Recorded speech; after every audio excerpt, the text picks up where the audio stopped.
السلام عليكم ورحمة الله وبركاته. وعليكم السلام. ما شاء الله. بسم الله الرحمن الرحيم. الحمد لله وحده وصلى الله وسلم على من لا نبي بعده وعلى آله وصحبه أجمعين. My beloved brothers and sisters, this talk is dedicated to the people of Palestine. And we are speaking about the people of Jannah, those who have earned Jannah. And I want to start in a unique way. And I want to mention something that is connected to persecution. For indeed, those who are persecuted in the face of justice, those who are persecuted in the cause of Allah, are special to Allah subhanahu wa ta'ala. My beloved brothers and sisters, in the beginning, when Allah Almighty chose whom He wanted to be messengers, He chose from among them the best and the most noble, and that was the name Muhammad sallallahu alaihi wasallam. The rest of us are shy. He struggled and he strove and he faced persecution. He was chosen by Allah for that. Allah only chooses the ones whom He wants to face persecution. Allah chooses them carefully, selects them, and makes them better than those who have not faced persecution. In all cases, that He has chosen the souls and the hearts from the hearts of the people He created from the very beginning. And He chose that of Nabi Muhammad sallallahu alaihi wasallam and made him the last of the prophets, the most noble of all of them, the best from among all of them. And you need to know that. You cannot be ignorant about that. Allah chose them. When Abu Bakr as-Siddiq radiallahu anhu, when you say his name, you need to know Allah chose him. Allah chose him to be the best to tread this earth after the prophets of Allah. So if someone were to ask you who is the best person after the prophets of Allah to tread this earth, you need to say Abu Bakr as-Siddiq radiallahu anhu. If you don't know that, you cannot be a Muslim. You cannot. You need to know whom Allah has chosen, because He chose them. The companions were not there for fun. They were not there by coincidence. They were there designed by Allah, chosen by Allah, in order to face the persecution so that the deen of Allah got to us.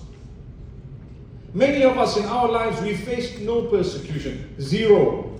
If anything, small issues that have depressed us, that are so small when compared to the issues of others. That's why we're taught when you want to compare, you should know who to compare with. If you want to compare material wealth, look at those who have less than you. You want to compare challenges, look at those who've been challenged more than you.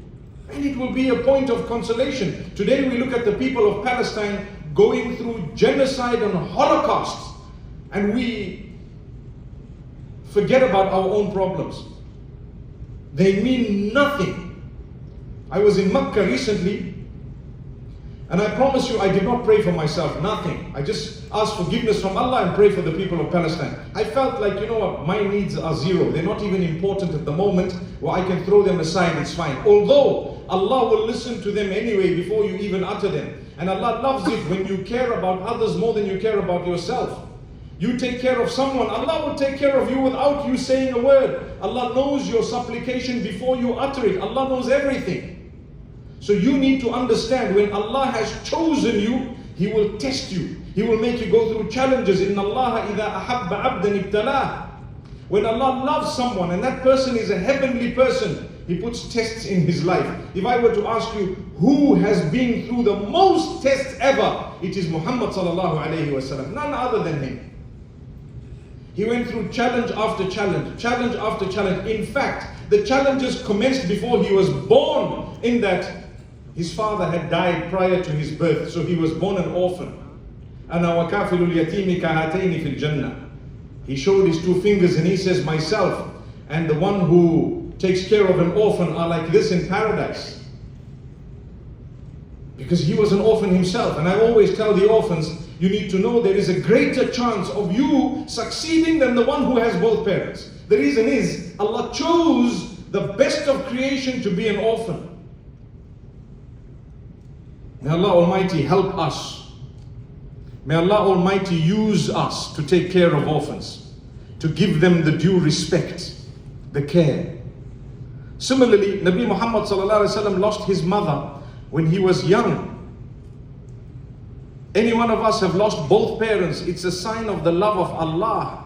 You need to take it in your stride and you need to keep moving. That's what it is. Your time in this world is absolutely limited. Anyway, let's go back. Allah chose the companions, from among them Abu Bakr, Umar, Uthman, Ali radiyallahu anhum, Talha, Sa'id ibn Zayd, Abu Ubaidah Amir ibn al-Jarrah, Abdul Rahman ibn Auf, Sa'd ibn Abi Waqqas, and so on. These are big names. The names I said right now are humongous names. Huge names. Who knows? MashaAllah, the sister says those are the Ashara. The names I mentioned were 10, if you heard them. They were the names of the 10 whom Allah has chosen, known as Al-Ashara Al-Mubashsharina Bil-Jannah. The 10 who were given good news of paradise from among the companions in a certain setting. Because there were a lot. How many, who knows the exact number of companions who were given good news of paradise? Who knows the exact number? I don't know it myself. There goes. Because there were so many. For example, those who participated in the Battle of Badr, I will mention a little bit about them. All of them were given good news of Jannah. And there's a reason. We will get to that inshallah. Those who pledged the allegiance under the tree, Allah gave them good news of paradise. In fact, those who accepted Islam right at the beginning, when the message was delivered, Allah gave them good news of paradise. They were known as as-sabiqun, as-sabiqun. They were known as the ones who came first, initially, the ones who made haste to come to the good work and to come to the deen of Allah and to spread the message and to face the persecution. Bilal ibn Rabah al-Habashi radiyallahu anhu. You know the story when he was persecuted. What type of persecution was it? It was something severe and serious. Allah had created the strength in this man to endure it without giving up his faith. لا يكلف الله نفسا إلا وسعها. Allah does not burden a soul more than it can shoulder. Allah doesn't burden you. With you and I, if Allah has put something in your path, in your way, you can, you shall, you will manage it. Allah will help you to go through it. That's Allah. So you need to understand, persecution is a gift of Allah. When you are being persecuted, but that doesn't mean those who are sitting around saying, MashaAllah, that's a gift of Allah, let me walk away. No. A consolation for you to be able to go through this challenge is that Allah will reward you. Someone who's martyred, like the Palestinians are being martyred, for them insha'Allah is paradise and the rank of martyrdom. Allah says, فَأُولَٰئِكَ مَعَ الَّذِينَ أَنْعَمَ اللَّهُ عَلَيْهِمْ مِنَ النَّبِيِّينَ وَالصِّدِّيقِينَ وَالشُّهَدَاءِ وَالصَّالِحِينَ وَحَسُنَ أُولَٰئِكَ رَفِيقًا ذَلِكَ الْفَضْلُ مِنَ اللَّهِ وَكَفَى بِاللَّهِ عَلِيمًا. Allahu Akbar.